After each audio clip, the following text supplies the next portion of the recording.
Hello and welcome to a presentation about our paper called Closure Properties of General Grammars, Formally Verified. So it is about general grammars, which is the highest level of the Chomsky hierarchy. They are also called type 0 grammars or unrestricted grammars sometimes. We were working in Lean 3 because at the time we were starting, Lean 4 was not really usable yet. And most importantly, Mathlib 4 didn't exist at all. The total amount of work is approximately 12,500 lines of code, but it's a very spaciously formatted code, a lot of empty lines. If we were writing the code in the style of Mathlib, it could be easily under 6,000 lines. We were using only non-dependent types for data. So we were not really utilizing the full power of Lean's type system. And we should also know that we were not making any effort towards having constructive proofs. We were writing proofs in the style of classical mathematics, as most Lean users do. To start, first we need to define a type of symbols. Each symbol is either a terminal or non-terminal. So we could write it as a sum type, T plus N, but because it's the most important definition in our project, we wanted to have nice names for them. So we defined a custom inductive type symbol. Maybe you remember both T and N must be finite, but we did not enforce it in the definition of symbol because then we would have to copy the type class instances all the time. Instead, we will later make sure that we define grammars in terms of lists, which are finite by definition. So only finite amount of terminals and non-terminals will appear in a single grammar. So this is a symbol. Now we define what a rewrite rule is. So the rewrite rule that is transforms string to a string. Strings are lists of symbols, and we require the left-hand side. We also call it input side, as opposed to right-hand side, which we call output side of the rule. We require input to contain at least one non-terminal, which we call input n. And the input basically is built of three parts: input L, input N, and input R. And maybe notice this encoding is not unique. So if the input to the rule is AB, where both A and B are non-terminals, you can either set input L to A, input N to B, and input R empty. Or you can set input L empty, input N to A, and input R to B. And as for the output string, it can be anything, including empty string. So in general grammars, we allow rules that shorten the strings, which is important because this is what gives general grammars their Turing complete power. So this was the rewrite rule. Now we define what a grammar is. We define it as a grammar over type T, which is the type of terminals. This is a part that's visible on the outside, that's the type T, because this determines the type of language this grammar will then generate. In contrast, non-terminals are a field of it's just an implementation matter what non-terminals are. So inside we define the type of non-terminals, then one specific non-terminal that's fixed to be initial, and then we have a list of rules. They are of this type. So this was the grammar. Now we define when string w1 is transformed to the string w2 by grammar G, and the condition is as follows. There must be a rule R, which is in the rules of G, such that there exist strings U and V. We will interpret U as a prefix and V as a postfix, such that W1 is concatenation of all these things, and W2 is concatenation of these things.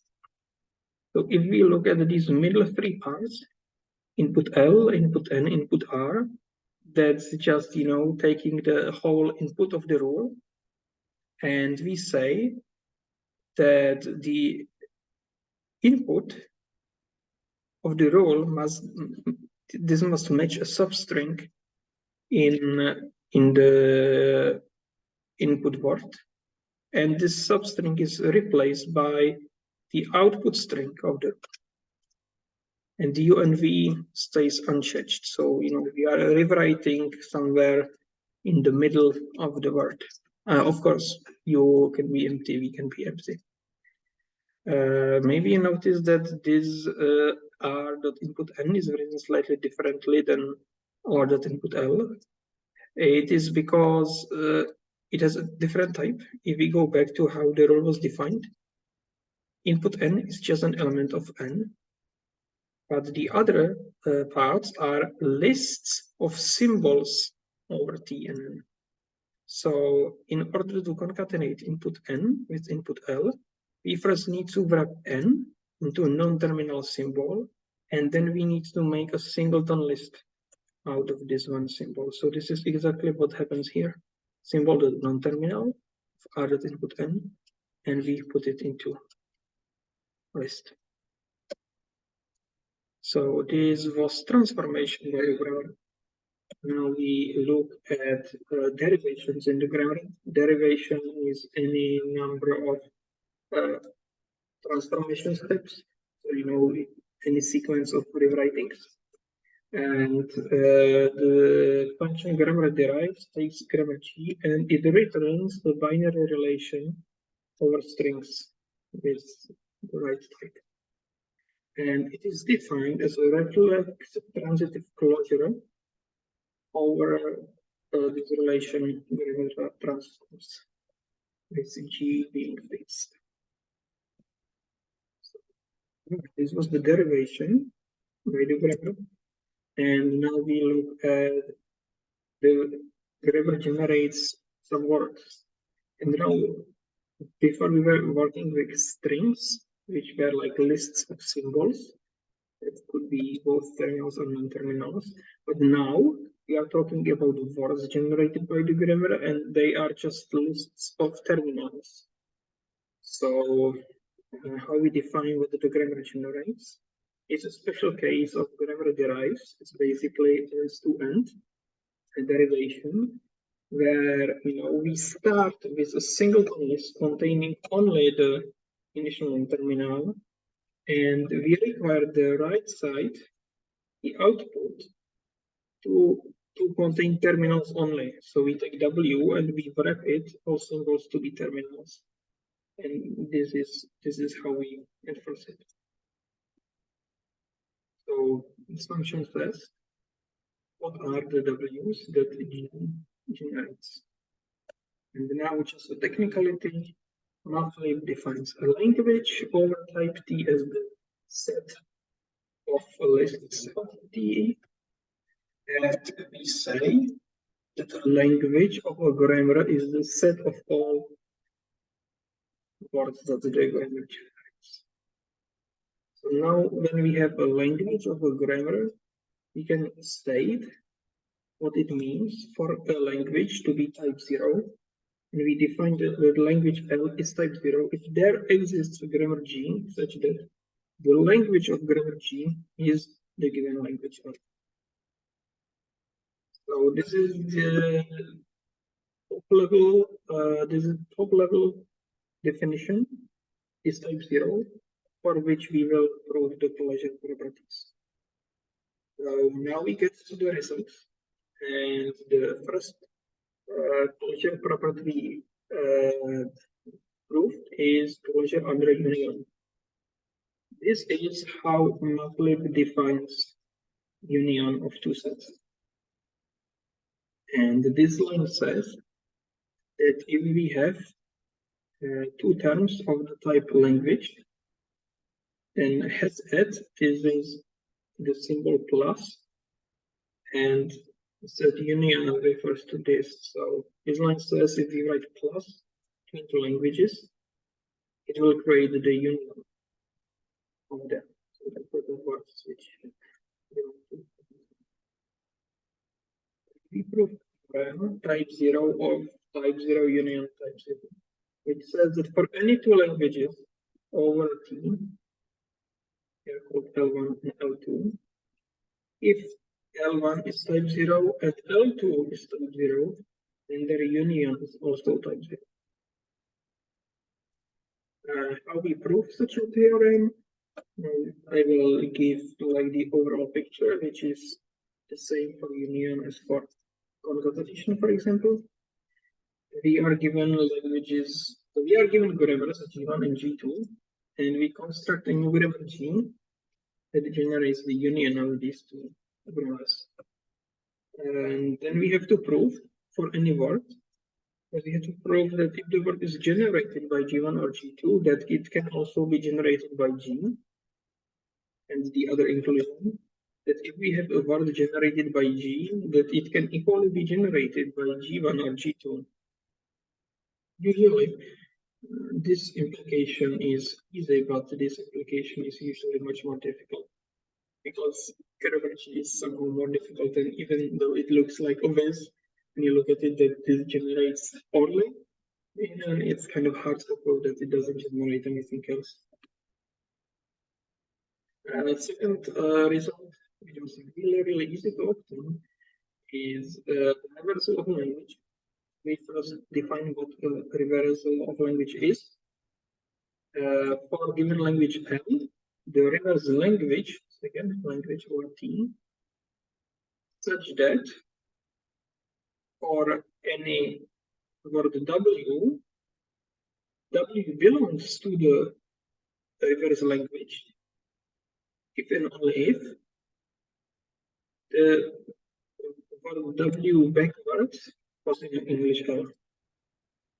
So now it's the set of all reverse words. And we prove theorem type 0 of reverse type 0, which says that for any L, which is a language over T, if L is type 0, then the reversal of L is also type 0. Then we have concatenation of languages. Concatenation of languages is defined using the following general definition in MATLAB. It's the set image of a binary function. So we have a function f, which takes element of alpha, element of beta, and returns an element of gamma. We have S, which is a set over alpha, T, a set over beta, and the output of this image 2 will be set over gamma. And it is defined as the set of false T's, CF and gamma, such that there exists A and B, where A is in S, B is in T, and applying F to AB gives C. Maybe you are confused why we have alpha to beta to gamma here. In our case, we use it only to the same type, so it will be F, will be, list of T, list of T, list of T. And over here, this line says that has more is the symbol asterisk, the same that we use for multiplication.